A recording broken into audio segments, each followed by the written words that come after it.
True healing begins when we stop minimizing our pain and start honoring it as something worthy of being felt. Welcome back to the Infinite Carousel. My name is Promise, and here we talk about real growth, the messy, the beautiful, the imperfect kind. Today we're talking about something that's often invisible, something so subtle that it keeps us circling around the same pain over and over again, even though we've started healing, even though we started doing the inner work to heal ourselves. But it seems like we're not moving forward. If you've ever felt that way, this video is for you.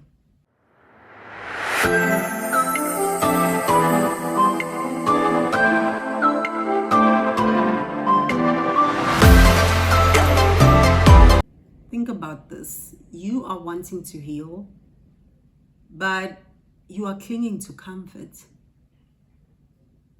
Healing is very beautiful in theory. It's so easy and beautiful to talk about healing. But in practice, healing requires you to let go of your comfort. It requires you to get out of your comfort zone, because your comfort zone is toxic. It's chaotic. Maybe you are holding on to a toxic relationship. You are holding on to chaos, a relationship that drains you. But because you are afraid of the silence that comes after, you would rather cling to your comfort zone, your familiar chaos, rather than moving on to unfamiliar peace. Maybe you're holding on to an old identity.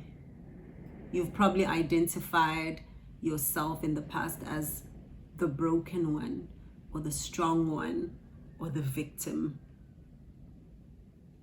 Healing requires you to let go of an older version of yourself and step into a new version of you. And that is scary because it comes with uncertainty. The freedom that you are seeking comes with uncertainty. Another subtle way we self-sabotage our healing is pretending that your pain is not bad. You minimize your pain by saying, oh, this happened years ago. I shouldn't be feeling this way.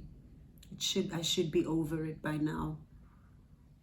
Or other people have it worse than me. Or you say, oh, this happened many years ago. It's nothing. I was very young.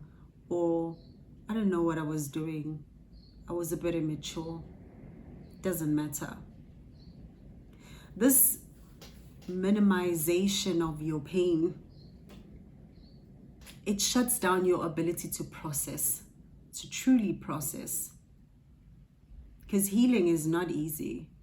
Healing requires you to face the truth. It requires honesty. So if you keep shutting down, you will never truly heal. If you keep shutting down your pain or minimizing it. If we keep telling ourselves that our wounds and our pain don't matter, they will rule us in the shadows. They will control us. Another way we sabotage our healing is spiritual bypassing. Now, this one masquerades as growth, as personal growth, but it's actually avoidance. When you're so quick to throw in affirmations, positive affirmations, and you're so quick to meditate your pain away without ever naming it, and you're quick to forgive even though you still feel angry, you haven't truly processed your pain. You would rather go around it instead of going through it. This is avoidance. The only way to heal is to go through the pain.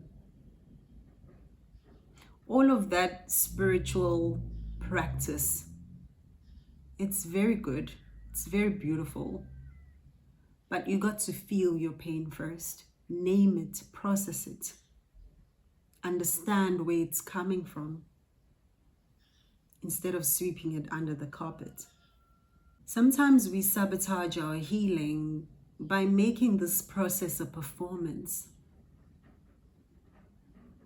When you start saying, I should be healed by now, and you start comparing yourself to other people. You know, some days you're going to feel light and free, and some days you're going to feel like you're right at the beginning. And that's okay, because healing is not a straight line. So don't compare yourself or your healing to other people. Healing is a sanctuary. It shouldn't be a place where you judge yourself. Stop judging the process of healing. There are times when you mistaken your busyness for healing. When you read every book, attend every course, attend every workshop, you are in perpetual preparation, always preparing for your healing, but you never transform. You consume a lot of information, just like this video. You consume this information. Your healing is not happening in the consumption of information. It happens in the application of it.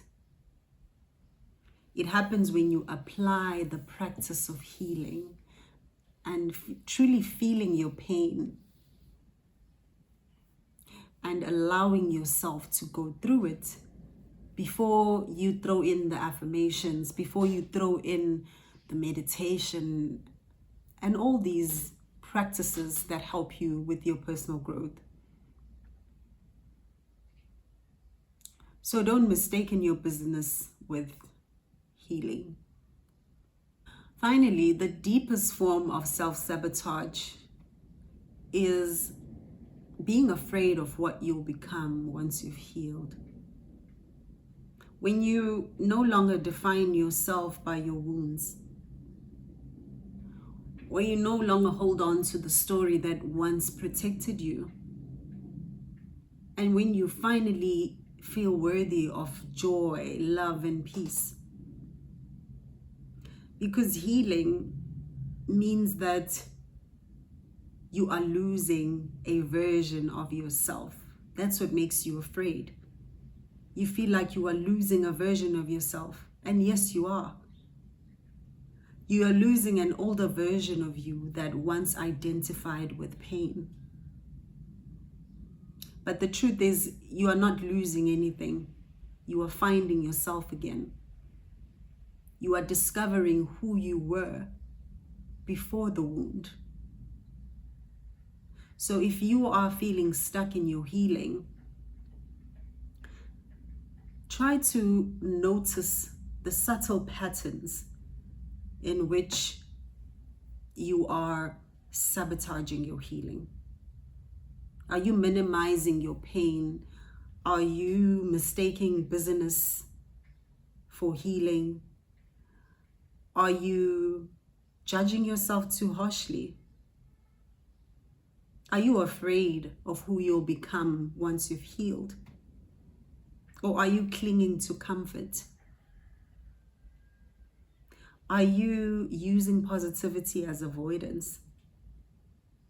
So all of these are subtle ways in which we sabotage our healing. And once you notice these patterns, you choose differently. So I hope that this message landed with you, and thank you so much for spending this time with me. I hope you don't sabotage your healing, but find the patterns and check yourself. Are you healing or are you sabotaging your healing? I will see you in the next video.